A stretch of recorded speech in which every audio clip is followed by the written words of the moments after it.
Bom dia, bom dia! Vamos lá, continuando nossa devocional de hoje, dia 24 de março de 2026. Hoje nós vamos ler Apocalipse capítulo 10 ao 12 e o Salmo de número 48, reta final da leitura do Novo Testamento, e que seja uma bênção a leitura de hoje para a mudança do nosso caráter, para nós glorificarmos mais o nome do nosso Pai. Amém? Pega a tua Bíblia, se você quiser acompanhar comigo. Abre lá em Apocalipse capítulo 10, nós vamos falar sobre o anjo em um pequeno livro do céu. Amém? Pai, nós colocamos diante de Ti esse momento da leitura, que o Senhor possa falar conosco, Senhor. Nós estamos aqui sedentos para Te ouvir, aprender do Teu Espírito Santo, que o Senhor venha trazendo a calma, a clareza, e que essas escrituras, Pai, essas letras possam saltar com um entendimento diferenciado, Pai, com um entendimento que é do céu, com um entendimento que vem do Teu Espírito Santo, com um entendimento que revela Jesus, com um entendimento cristocêntrico em nós. Fica à vontade em nosso meio nessa manhã, Pai. Fica à vontade em nosso meio nesse momento da leitura. Em nome de Jesus, amém. Apocalipse, capítulo 10, a partir do verso 1, diz assim: Depois avistei outro anjo poderoso que descia dos céus.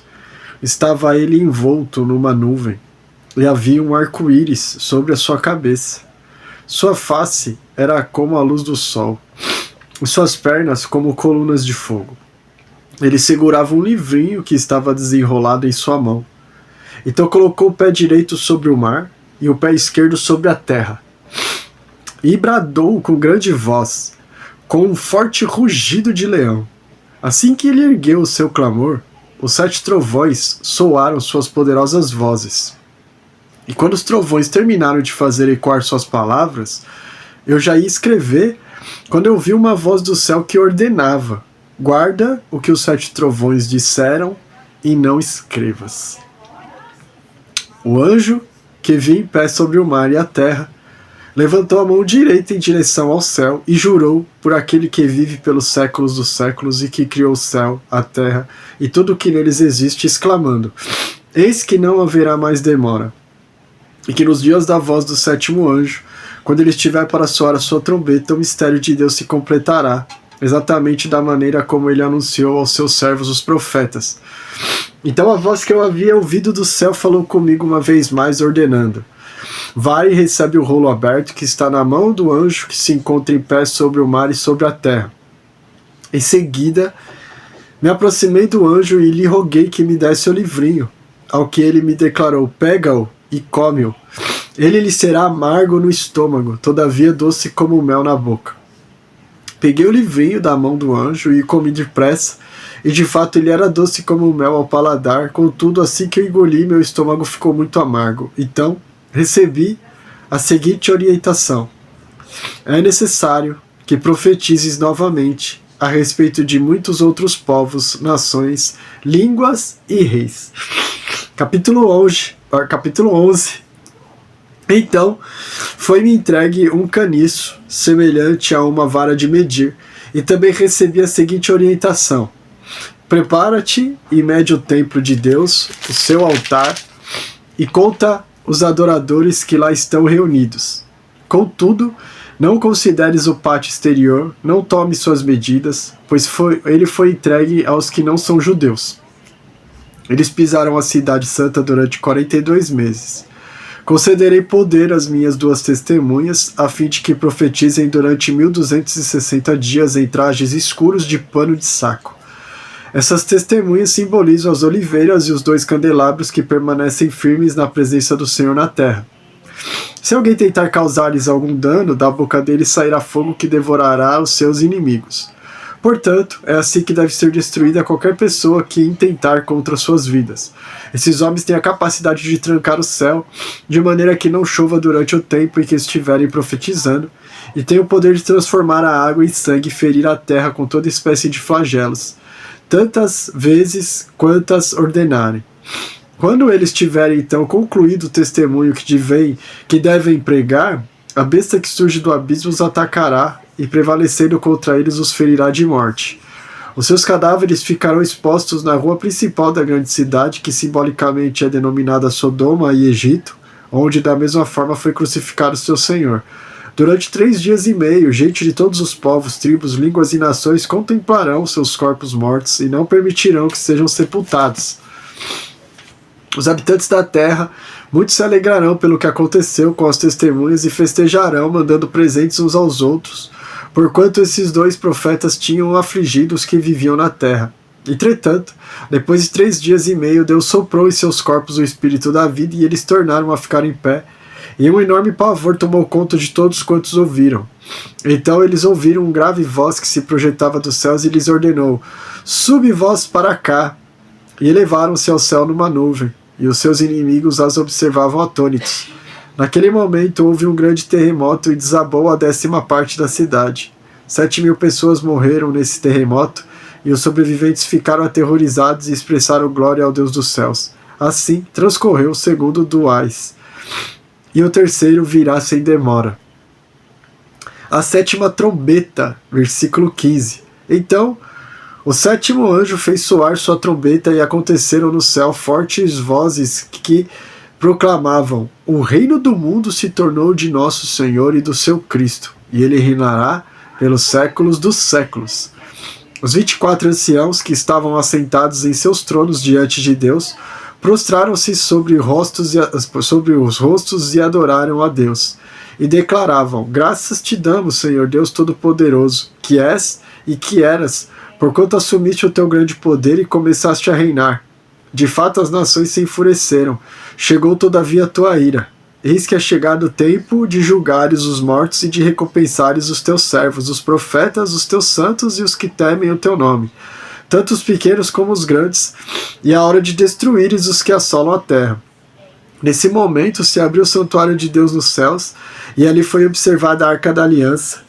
Houve relâmpagos, vozes, trovões, um grande terremoto e um forte temporal de granizo. Capítulo 12. Eis então que surge nos céus um portentoso sinal, uma mulher vestida do sol, com a lua debaixo dos pés, e uma coroa de 12 estrelas sobre a cabeça. Ela estava grávida e gritava de aflição, pois estava para dar à luz. De repente apareceu um outro sinal no céu, um poderoso dragão vermelho com 7 cabeças e 10 chifres, possuindo sobre as cabeças 7 coroas. Sua cauda arrastou consigo 1/3 parte das estrelas do céu, as quais arremessou sobre a terra. O dragão posicionou-se diante da mulher que estava para dar à luz, a fim de devorar o seu filho assim que nascesse. Todavia nasceu-lhe um filho, um homem, que reinará sobre todas as nações com cetro de ferro. E o seu filho foi arrebatado para junto de Deus e do seu trono.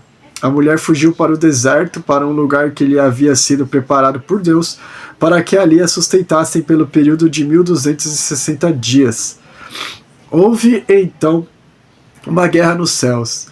Miguel e seu exército de anjos lutaram contra o dragão, ao que o dragão com seus anjos revidaram.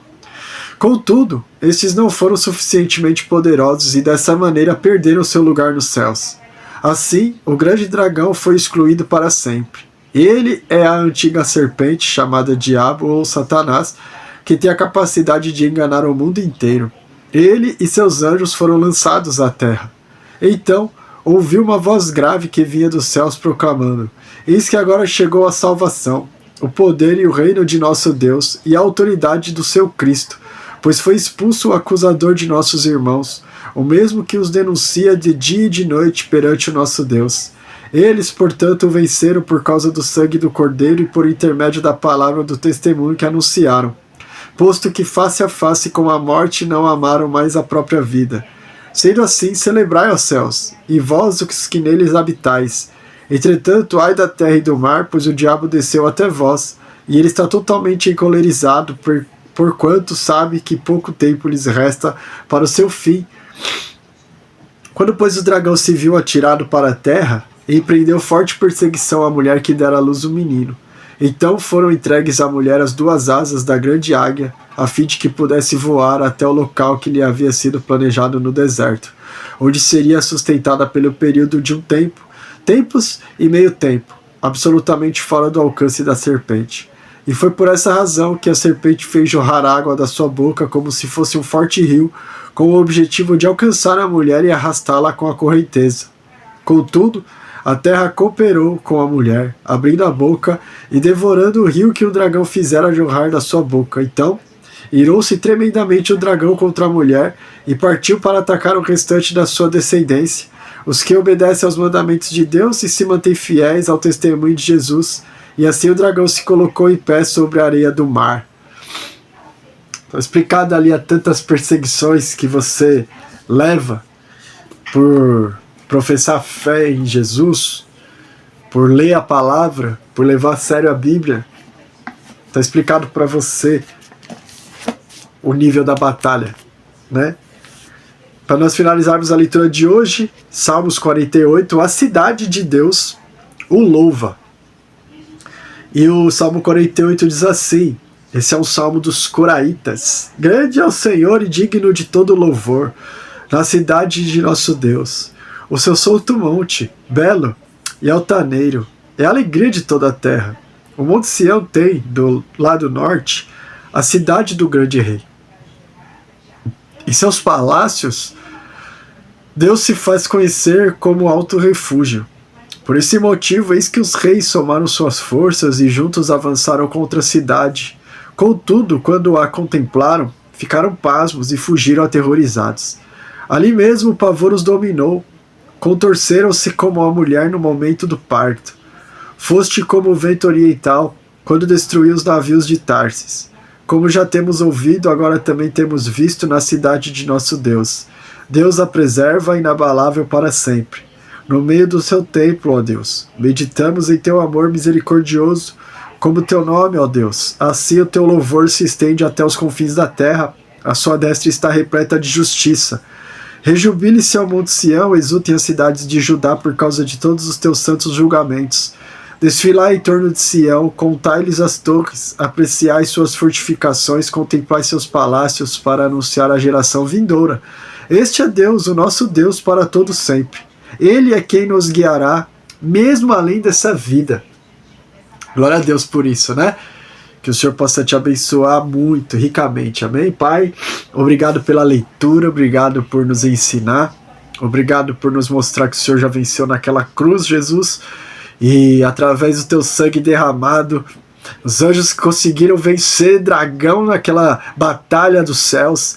E o seu sangue foi o preço pago naquela cruz pelas nossas vidas, para que nós não tivéssemos perdidos eternamente, mas tivéssemos a chance da salvação.